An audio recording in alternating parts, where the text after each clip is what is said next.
Hi welcome to Telugu journalist channel. నా పేరు విష్ణుకుమార్, నేను సీనియర్ జర్నలిస్ట్ని. ఇవాళ మనం ప్రజాప్రశ్న పేపర్కి సంబంధించినటువంటి వార్తల విశ్లేషణ అనేది చూద్దాము. బ్యానర్ రైటింగ్ కింద దేశం మొత్తం తెలంగాణ వైపు చూడాలి, గోదావరి పుష్కరాల మీద సీఎం రేవంత్ రెడ్డి సమీక్ష నిర్వహించారు. దక్షిణ కుంభమేళాగా వ్యవహరిస్తూ కేంద్రానికి ప్రత్యేక ప్యాకేజీ ఇవ్వాలని చెప్పేసి ఒక ప్రతిపాదన అయితే చేశారు. తాత్కాలిక ఏర్పాట్లు కాకుండా శాశ్వత నిర్మాణాలు చేపట్టాలని చెప్పేసి సీఎం ఆదేశాలు ఇచ్చారు. బాసర, కాళేశ్వరం, ధర్మపురి, భద్రాచలంపై ప్రత్యేక దృష్టి పెట్టాలని చెప్పి ఒక సూచన అయితే చేశారు. ఇది తెలంగాణలో గోదావరి పుష్కరాలు దక్షిణ భారతదేశ కుంభమేళంగా ఘనంగా నిర్వహించేందుకు ముందస్తు ఏర్పాట్లు చేసుకోవాలని అధికారులకు సీఎం రేవంత్ రెడ్డి ఆదేశాలు ఇచ్చారు. ప్లానింగ్ అంతా కూడా శుక్రవారం రోజున కమాండ్ కంట్రోల్ రూమ్ సెంటర్లో గోదావరి పుష్కరాల సన్నద్ధత, ముందస్తు ప్రణాళిక, ఉన్నత సమీక్ష మీద నిర్ణయించారు. ఇది ఎప్పుడు ఇంతకీ అంటే 2027 జూలై 23వ తేదీ నుంచి గోదావరి పుష్కరాలు అనేవి స్టార్ట్ అవుతున్నాయి. అంటే ఇంకా చాలా దాదాపు 1 year దాకా టైం అయితే ఉన్నది. 1 year ఏంటి, 1.5 year టైం ఉంది మనకి. 2026, 2027లో జూలైలో. కాబట్టి దానికి సంబంధించినటువంటి ఐటమ్ అయితే ఇచ్చారు. కుంభమేళ తరహా నిర్వహణ అనుభవం ఉన్నటువంటి కన్సల్టెంట్ల సేవలు తీసుకోవాలని చెప్పేసి నిర్ణయం అయితే చేశారు. పర్యాటక, నీటిపారుదల, దేవాదాయ శాఖల అభివృద్ధి సమన్వయంతో ఈ ముందుకెళ్లాలని చెప్పేసి. సరే, ఇది రొటీన్గా మనకి 560 కిలోమీటర్లు ఉంది తీరం వెంబడి, 74 ప్రాంతాల్లో పుష్కర ఘాట్లు ఏర్పాటు చేయాలని చెప్పేసి చేశారు. ఇది రొటీన్గా జరిగేది అనుకోండి, ఎప్పుడో జరగబోయేది. తర్వాత సుప్రీంకోర్టు ఒక కీలకమైనటువంటి కామెంట్లు చేసింది. దేశవ్యాప్తంగా బాణసంచా మీద నిషేధం విధిస్తామని చెప్పేసి పండగల వేళ సుప్రీంకోర్టు కీలక వ్యాఖ్యలు అయితే చేసింది. సుప్రీంకోర్టు బాణసంచా మీద నిషేధంపై ఢిల్లీలోనే ఎందుకు, మిగతా ప్రాంతాల్లో ప్రజలకు స్వచ్ఛమైన గాలి పీల్చే హక్కు లేదా? ప్రతిసారి ఢిల్లీలో అయితే కంపల్సరీగా ఈ క్రాకర్స్ పేల్చకుండా ఆదేశాలు అయితే వస్తూ ఉంటాయి. ఈసారి అందుకనే అసలు మొత్తం దేశవ్యాప్తంగా కూడా ఎందుకు చేయకూడదు అని చెప్పేసి దీని మీద ఒక ఇదైతే ఇచ్చింది. అయితే దాని మీద వ్యతిరేకత అయితే వ్యక్తమయ్యే అవకాశాలు ఎక్కువగా ఉన్నాయి. కాలుష్య కోరలో చిక్కుపోయిన తీవ్ర అవస్థలు పడుతున్నాయి చాలా పట్టణాలు, నగరాలు. కొన్నేళ్లలో ఈ కాలుష్యం సమస్య విపరీతంగా పెరిగాయి. అనేక శ్వాసకోశ వ్యాధులకు కారణమవుతుంది. వృద్ధులు, చిన్నపిల్లలు శీతాకాలం వచ్చిందంటే చాలు తీవ్ర ఇబ్బందులు పడుతున్నారు. ఇక దేశ రాజధాని ఢిల్లీ పరిస్థితి మరీ ప్రమాదకంగా తయారవుతుంది.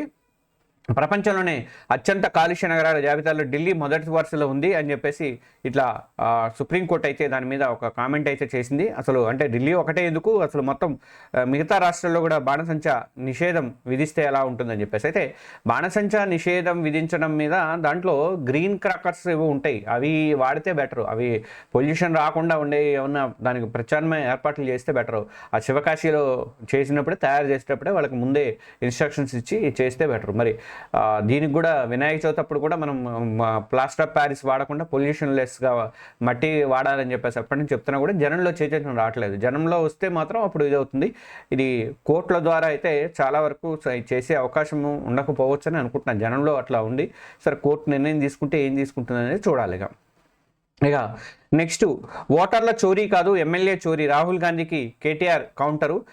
తెలంగాణలో పార్టీ మారిన ఎమ్మెల్యేల వ్యవహారం తీవ్ర చర్చనీయాంశం అవుతోంది. ఈ విషయంలో బీఆర్ఎస్ పార్టీ సుప్రీంకోర్టును ఆశ్రయించగా దీని మీద తుది నిర్ణయం స్పీకర్కి అప్పగించింది. ఇప్పుడు స్పీకర్ ఏ నిర్ణయం తీసుకుంటారైతే నిన్న 10 మంది బీఆర్ఎస్ ఎమ్మెల్యేల్లో, బీఆర్ఎస్ నుంచి కాంగ్రెస్లోకి వెళ్ళినటువంటి 10 మంది ఎమ్మెల్యేల్లో దానం నాగేంద్రను, కడియం శ్రీహరి తప్ప మిగతా 8 మంది కూడా మేము బీఆర్ఎస్లో ఉన్నాము అని చెప్పేసి, మేము పార్టీ మారలేదు, ఏదో సీఎంని ఉట్టిగా ఏదో కలుసుకున్నాము, అభివృద్ధి మా నియోజకవర్గంలో అభివృద్ధి కార్యక్రమాల కోసం కలుసుకుంటే అంత మాత్రం ఇచ్చేస్తారని కొంతమంది ఇస్తే స్టేట్మెంట్ స్పీకర్కి పంపించారు, వివరణ అనేది ఇచ్చారు. అందులో కొంతమంది అయితే మా ఫోటోలు మార్పింగ్ చేశారని చెప్పి మరీ దారుణంగా మాట్లాడారు. అంటే సీఎం రేవంత్ రెడ్డి కండ వేయించుకున్న ఫోటోల్ని మార్పింగ్ చేశారట. అంత దారుణంగా మాట్లాడారు. ఆ నియోజకవర్గానికి తెలుసు, వీళ్ళందరూ మారిన సంగతి అందరికీ తెలుసు, తెలంగాణ మొత్తం తెలుసు. మరి అయితే ఈ సుప్రీంకోర్టు తీర్పు వచ్చే నేపథ్యంలో ఈయన ఏం చేశారంటే, స్పీకర్ ఏం చేశారంటే, మరి వాళ్ళందరూ మీ దగ్గరే ఉన్నారని చెప్తున్నారు, ఏంటి సంగతి అని చెప్పేసి ఆయన ఒక స్పీకర్ కార్యాలయం నుంచి ఒక ఇదైతే వెళ్ళిందట, బీఆర్ఎస్కి వెళ్ళిందని చెప్పేసి నేను మన వీడియో కూడా ఇచ్చాము. దాని మీద మరి నిర్ణయం తీసుకోవాల్సింది ఇప్పుడు బీఆర్ఎస్ అనమాట. అంటే వాళ్ళు బీఆర్ఎస్లో లేరు, వాళ్ళు ఇట్లా కండవాళ్ళు మార్చుకున్నారని చెప్పేసి, మరి అది మార్పింగ్ ఫోటోలు కాదని చెప్పి అది ప్రూవ్ చేయాల్సిన బాధ్యత మళ్ళీ ఇప్పుడు బీఆర్ఎస్ మీద పడిందని చెప్పేసి నాకైతే అనిపిస్తుంది. ఇప్పుడు ఇది ఓట్ల చోరీ అని చెప్పేసి రాహుల్ గాంధీ తిరుగుతున్నారు కదా, ఈ ఓట్ల చోరీ కాదు, మరి ఇక్కడ ఎమ్మెల్యేల చోరీ జరుగుతుంటే నువ్వేం చేస్తున్నావు అని చెప్పేసి ఆయన అయితే ప్రశ్నించినట్టుగా తెలుస్తుంది కేటీఆర్. దీనికి మళ్ళీ కాంగ్రెస్ నేతలు కూడా కామెంట్లు అయితే ఇస్తున్నారు. అయితే వీటికంటే ముఖ్యంగా మనకి ఇక్కడ కాంగ్రెస్ మళ్ళీ గెలుస్తుందో లేదో తెలియదు అన్నది నిన్న మంత్రి జూపల్లి చేసినటువంటి కామెంట్స్ చాలా తీవ్రమైనటువంటివి.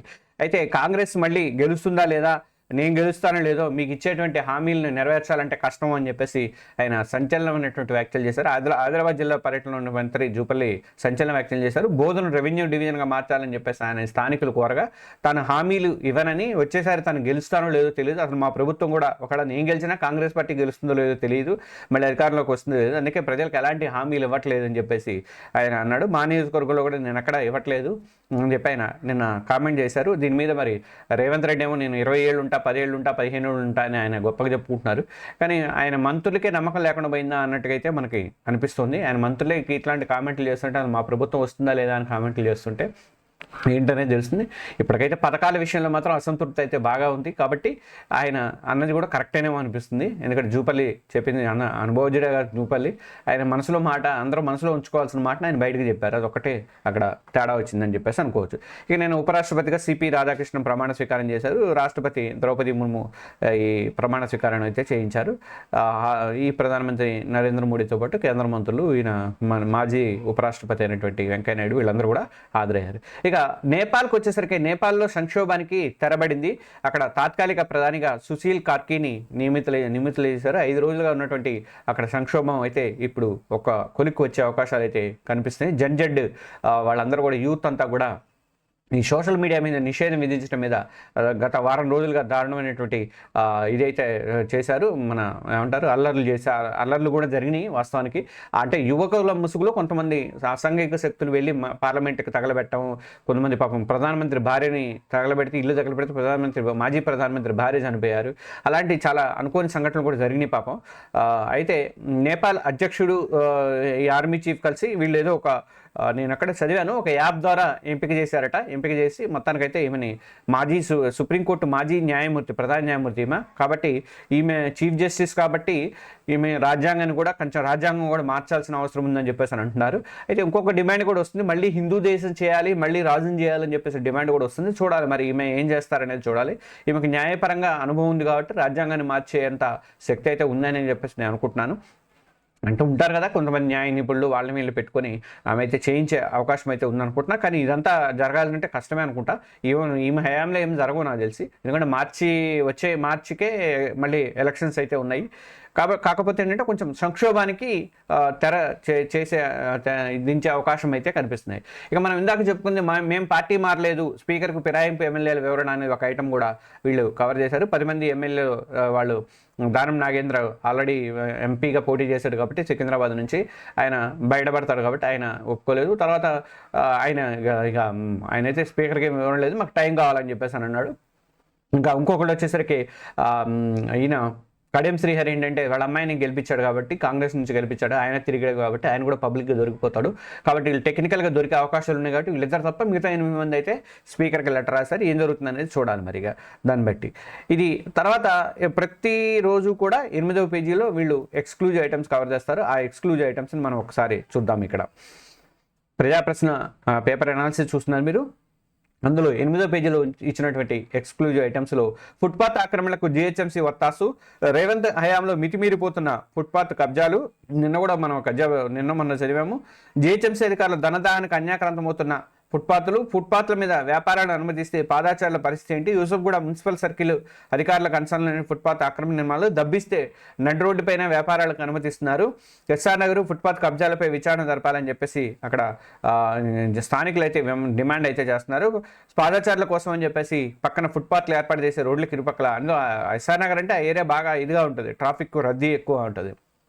అలాంటి ఫుట్పాత్ల మీద మొత్తం వీళ్ళు వ్యాపారాలు పెట్టుకొని టిఫిన్ సెంటర్లు, కూరగాయల కొట్లు, ఇతర బిజినెస్ సెంటర్లకు రూపాంతరం చేస్తున్నాయి. కొంతమంది పర్మనెంట్ స్ట్రక్చర్స్ కూడా ఏర్పాటు చేసుకుంటున్నారు. దాని మీద చర్యలు తీసుకోవట్లేదు. జిహెచ్ఎంసీ అధికారులు మాత్రం చర్యలు తీసుకోవట్లేదు. వాళ్ళు ఏం చేస్తారు ఏంటో అర్థం కావట్లేదు అన్నట్టుగా వాళ్ళు కొంతమంది అమ్ముడుపోతున్నారు అని చెప్పేసి ఇదైతే చేస్తున్నారు. ఇక స్త్రీ శక్తి పథకం పేరుతో ఫుట్పాత్ మీదే శాశ్వత నిర్మాణాలు చేస్తున్నారట. అంటే గవర్నమెంట్కి సంబంధించినటువంటి స్త్రీ శక్తి పథకానికి సంబంధించి కూడా వాళ్ళు ఫుట్పాత్ మీద కన్స్ట్రక్షన్ చేయడం అనేది ఎంత దారుణమైంది ఎస్ఆర్ నగర్లో చేస్తున్నారట. దానికి సంబంధించినటువంటి ఐటమ్ కూడా ఇచ్చారు. జిహెచ్ఎంసీ కమిషనర్ ఇప్పటికైనా స్పందించాలి, వెంటనే ఇలా ఫుట్పాత్ నిర్మాణాలకు అనుమతి ఇచ్చినటువంటి అధికారుల మీద చర్యలు తీసుకోవాలి, అలాగే వీటిని ఆక్రమణలు తొలగించాలని చెప్పేసి అక్కడ స్థానికులు అయితే డిమాండ్ చేస్తున్నారు. ఇక పీజాదిగూడలో అక్రమ నిర్మాణాల జోరు, దీనికి సంబంధించిన వార్తను కూడా ప్రజాప్రశ్నలో 8వ పేజీలో కవర్ చేశారు. టౌన్ ప్లానింగ్ అధికారుల అవినీతిలో పుట్టగొడుగులాగా అక్రమ నిర్మాణాలు, కలెక్టర్ ఆదేశాలు బేఖాతరు చేస్తున్న వైనము, చర్యలు తీసుకోక కాలక్షేపానికి పరిమితమైన టౌన్ ప్లానింగ్ అధికారులు, ప్రభుత్వ ఆదాయానికి కోట్లలో గండి కొడుతున్న పట్టించుకొని ఉన్నతాధికారులు అని చెప్పేసి ఒక ఐటమ్ని కవర్ చేశారు. పిర్జాదిగూడ టౌన్ ప్లానింగ్ విభాగంలో అక్రమ నిర్మాణాల పరంపర పెరిగిపోతుంది. పేదలు గూడు కట్టుకుంటే అందరి కన్ను పడుతుంది. వెంటనే గుడిసెలన్నీ ఖాళీ చేయించి వాళ్ళని చికచికా చేసి నానా ఇది చేసి పోలీసులను తీసుకెళ్లి లోపల ఇచ్చేస్తారు. ఉన్న కట్టుబట్టలతో బయటకు పడేస్తారు. వాళ్ళ కనీసం తీసుకునే అవకాశం కూడా వాళ్ళకి ఇవ్వరు. అలాంటిది అధికారులు మొదలు స్థానిక నాయకుల దాకా అనుమతులు ఉన్నాయా లేవని ఎక్కడి నుంచి ఎక్కడ కడుతున్నారని ఆరాధిస్తుంటారు. కానీ బుద్ధనగర్ సర్కిల్ పరిధిలో మాత్రం సర్కారు ఖజానాకు భారీగా గండి కొడుతూ అక్రమ నిర్మాణాలు జరుగుతున్న టౌన్ ప్లానింగ్ అధికారులు పట్టించుకోవట్లేదు అని చెప్పి ఒక ఐటమ్ని ప్రజాప్రశ్నలో కవర్ చేశారు. యథేచ్ఛగా అక్రమ నిర్మాణం కొనసాగుతున్న కమిషనర్ వత్రిలే శ్యామరావు, టౌన్ ప్లానింగ్ అధికారులు ప్రశాంతి, యంత్రాంగం ఏం చేస్తున్నట్టు స్థానికుల నుంచి ప్రశ్నలు వినిపిస్తున్నాయని చెప్పేసి ఒక ఐటమ్ని వీళ్ళు కవర్ చేశారు. పెంట్ హౌస్లు కానీ షెడ్లు కానీ ఎలాంటి పర్మిషన్ లేకుండా అసలు 3 అంతస్తుల భవనాలు భారీ నిర్మాణాలు కూడా చేస్తున్నారు. నిర్మాణాలు చేయడం అక్రమ నిర్మాణాలతో పాటు దాని చుట్టూ కనీసం మనం చెప్పుకున్నట్టుగా చుట్టూ కనీసం ఒక ఫైర్ ఇంజిన్ రావడానికి కూడా ప్లేస్ లేకుండా అట్లా చేస్తారు. రేపు పొద్దున ఏదైనా అయితే చికాకు అయితే ఏదైనా ఫైర్ యాక్సిడెంట్ అయితే ఎంత ఇబ్బంది అవుతుందో అన్నది. అట్లాంటి అక్రమ నిర్మాణాల మీద జిల్లా కలెక్టర్ ఇచ్చినటువంటి ఆదేశాలు కూడా వీళ్ళు పట్టించుకోవట్లేదు. టౌన్ ప్లానింగ్ వాళ్ళు పిర్జాదిగూడలో టౌన్ ప్లానింగ్ అధికారులు అసలు పట్టించుకోవట్లేదు అని చెప్పేసి దానికి సంబంధించినటువంటి వార్తని ఇందులో ప్రజాప్రశ్నలో లాస్ట్లో కవర్ చేశారు. ఇది ప్రజాప్రశ్నకి సంబంధించి ప్రతిరోజు మనం పేపర్ అనాలిసిస్ని ఇస్తూ ఉన్నాము. మీరు మన తెలుగు జర్నలిస్ట్ ఛానల్ని ఎవరైనా సబ్స్క్రైబ్ చేసుకోకపోతే దయచేసి సబ్స్క్రైబ్ చేసుకోండి. చాలామంది సబ్స్క్రైబ్ చేసుకోకుండా చూస్తున్నారు. కింద రైట్ సైడ్లో మీకు సబ్స్క్రైబ్ బటన్ ఉంటుంది కాబట్టి ఆ బటన్ నొక్కేసేసి నాకు కోఆపరేట్ చేయండి. నేను సీనియర్ జర్నలిస్ట్ని, నాకు మీ నుంచి కోఆపరేషన్ అనేది కావాలి. Thank you.